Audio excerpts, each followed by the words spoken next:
Hey YouTube, welcome back to another sales training video. My name is Daniel G. I've trained well over 2 million plus salespeople at this point from all around the world, spoken over 700 plus events worldwide across so many freaking different industries.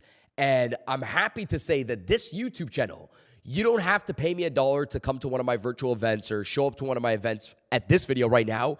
It's completely free. So all I ask you to do, and I get right to the chase, no fluff, no BS. I want to get right inside of the training. I don't need to make these videos 35 minutes, 45 minutes, talk about a whole bunch of fluff stories, okay? All I ask you to do for the short amount of time that we're here and the value that you get out of this, just take your mouse, drag it down to the bottom left of this video, smash the subscribe button so you guys get notified every single time that we go live on YouTube and or we drop a video. So let's dive right into it. Today's video, how to master a cold call. Regardless of what you sell, whether you're in direct sales, network marketing, door-to-door sales, you're in B2B sales, B2C sales, you appointment set, okay, you're a coach, consultant, thought leader, entrepreneur, you book meetings or you do cold calls, this video is going to apply to you. And by the way, if you don't make cold calls inside of your business, it's probably either why you have a dying business or number two, why you get anxiety inside of your business. Because making a cold call is the most active activity that you can do inside of your business, number one, and is the most controllable, number two. Active means this, that it actually generates, you can focus on becoming better, and it actually generates business inside directly and transactionally inside of your business, where it's not branding, which is passive, that you put out a post, you cross and your fingers and hope and pray and say, I hope this thing lands and I hope this. It's like going to a networking event. That is passive. Making a cold call, knocking on a door, that is a completely active task inside of your business. So you must learn how to master it. And not just that, it's because you can control this inside of your business. You can control making a cold call and getting better. You can't control going on a live stream and 1 million people showing up. But when you know how to master the art of communication, and you know how to master a cold call, this is a controllable task. And when you focus on the things you can control inside of your business, you eliminate the anxiety. So how do you exactly master a cold call? Well, I want to dive into a few points before we dive into the actual structure of the cold call is this. Number one, what we've noticed is that over 95% of the calls that my sales organization has monitored across all different industries, most people didn't struggle with sales. Most people didn't even struggle with booking a meeting. Most people struggled with the first 30 seconds of a cold call. Most people struggle with the initial contact, whether it's a cold call or cold outreach, rather than actually booking the meeting, dealing with objections, closing a sale, and following up. They can't even get past the first 30 seconds. They can't even get somebody most of the time, majority of the time, to respond back to them with a freaking pulse and have a conversation. It's the first 30 seconds. So I want you to write this down right now. Master the first 30 seconds because you're already 95% ahead of people that can't get by the first 30 seconds of the conversation. It is not, okay, trying to have the best closing line. Most people can't get past the first 30 seconds. And I'll tell you why. It goes into point number two.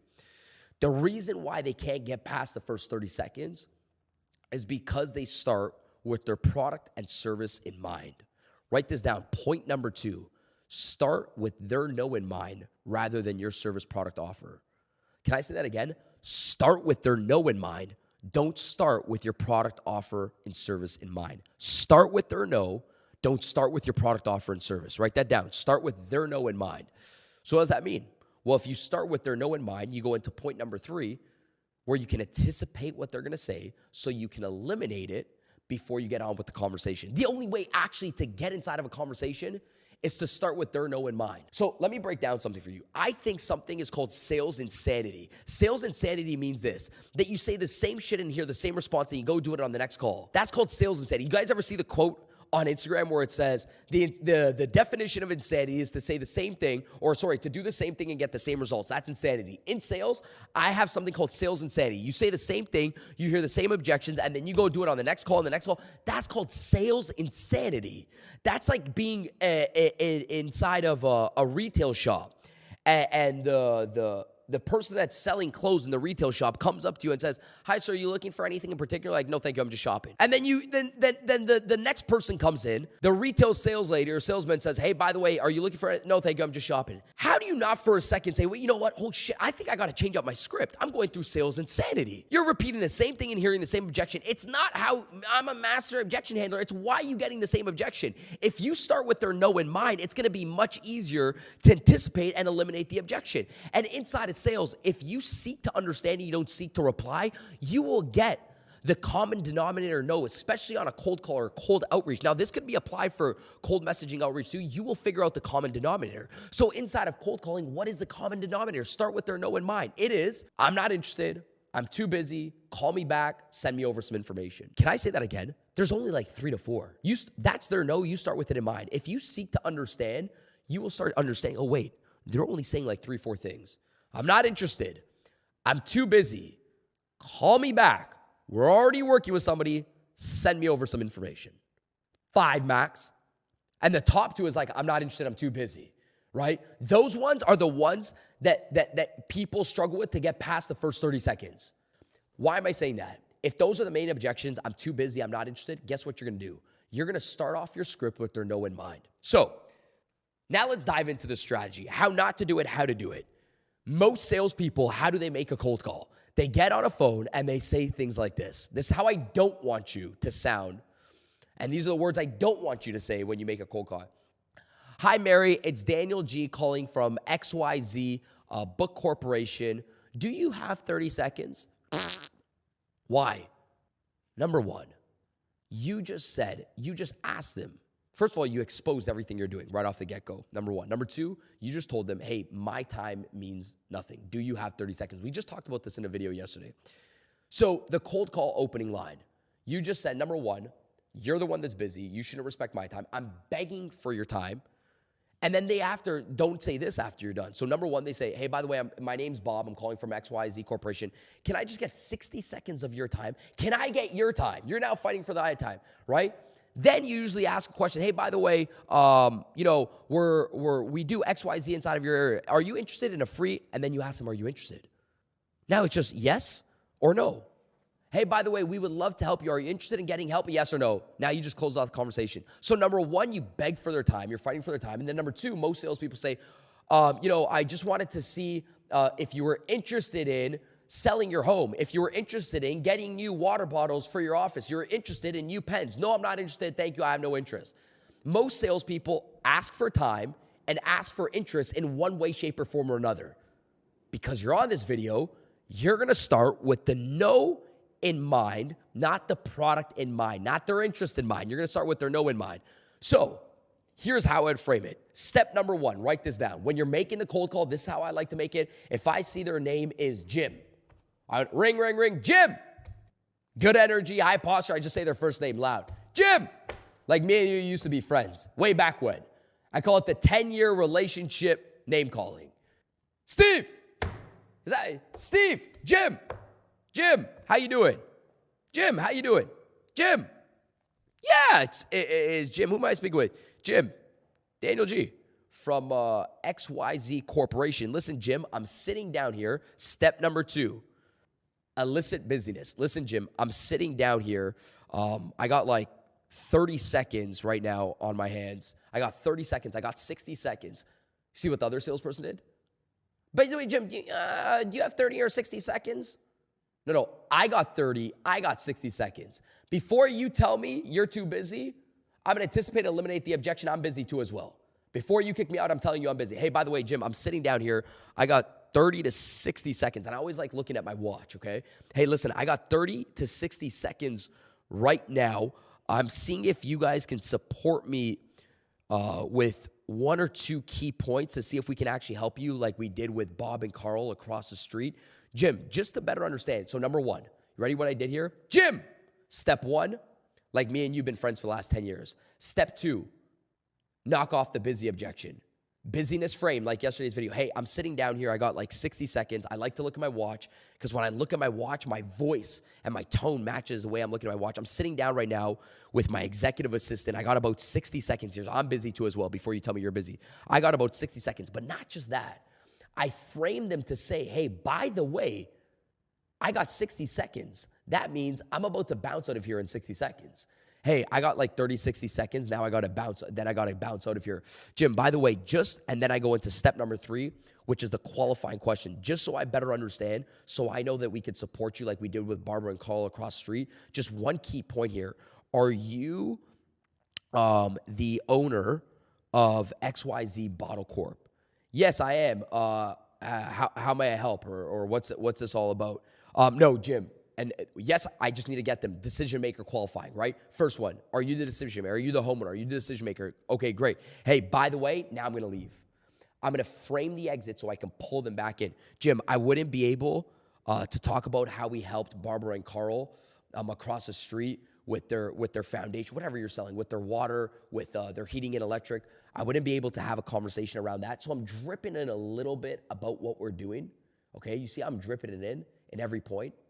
So stage 4, I'm now setting the leave. I'm setting the exit. I wouldn't be able to do that right now to talk about how we help Barbara and Carl across the street save on XYZ from their water bill, their electricity bill. Is it cool right now if I just shoot you over an email and then maybe we reconnect in the next, I don't know, few days or so to see if this even makes sense for both of us? Can I shoot you over an email what Barbara and Carl onboarded us for to see if this even makes sense? Yeah, sure. Bob, what's your email? Step number 5, this is all getting past the first 30 seconds. Step number 5, ask them for the email. It's Carla, it's Bob at gmail.com. Perfect, Bob. And now I can just ask them. When I ask them what's their email and they respond back, I'm just going to say, hey, Bob, by the way, right now with your water or right now with your heating or right now with where you live, whatever you're selling, what would you like me to put inside of the email to see what you need best support with? Would you like me to see how much your homes, if I'm selling real estate, do you want to see how much your home's actually worth? Do you want to see what other people have sold the home on the block for? Or would you like to see other homes in the area if you're ever interested in moving? What can I best support you with? Whatever are the top things that you can support with them with, or the top problems that can spark and ignite a conversation, whatever they choose. Well, yeah, I would love to see, what my home's quoted for, or what other people sold on the block. Okay, perfect. Whatever they answer, you're back inside the conversation now. Okay, awesome, right? So like I could say, hey, if I'm selling sales training, Bob, I wouldn't be able to have a conversation right now. Do you mind if I shoot you over an email on what we best support our clients with in 2025 so you could just review it? Yeah, sure. Bob, what's your email? Bob at gmail.com. Hey, Bob, right now, what would you say is like the bottleneck inside of your organization? Is it recruiting more people inside of your organization? Is it dealing with the difficult clients? Or is it really not just keeping the people inside of your organization, but also growing them? What can I support you with inside of that email so I can show you some data and stats of what we've done and I can show you over some value? Yeah, it was like really just recruiting more people in. Okay, got it. And how many people right now do you have on your sales team? I'm back inside the conversation. I'm past that 30-second mark. Why? Because that 5th frame where I sent them over the email, all they got to do is answer a question, and now I'm right back inside of the conversation. So really go look at that again, right? I did the friendly, hey, by the way, we've been friends for 10 years, right? I elicited the I'm busy objection. I anticipated it. I moved it out. And then I qualified them.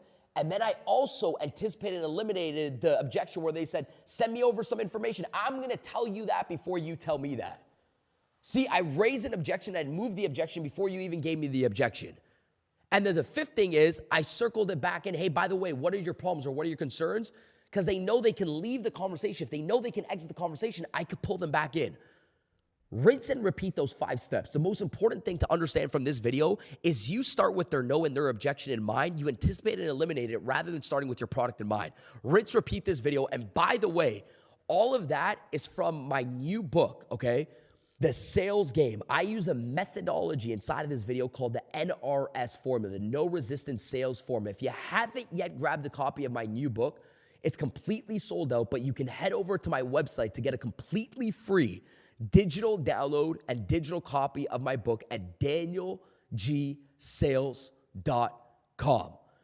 You're going to join the sales school. Inside of the sales school, 7 days free access to my sales school. You can cancel on the 6th day. The moment you get inside of my sales school, you could literally download my book for free. Go through the whole digital book for free. And also, if you like the book, We've created videos inside of the sales school that go hand in hand with the book. So if you're a visual learner or somebody like myself, you're going to get a lot out of the sales university inside of my sales school.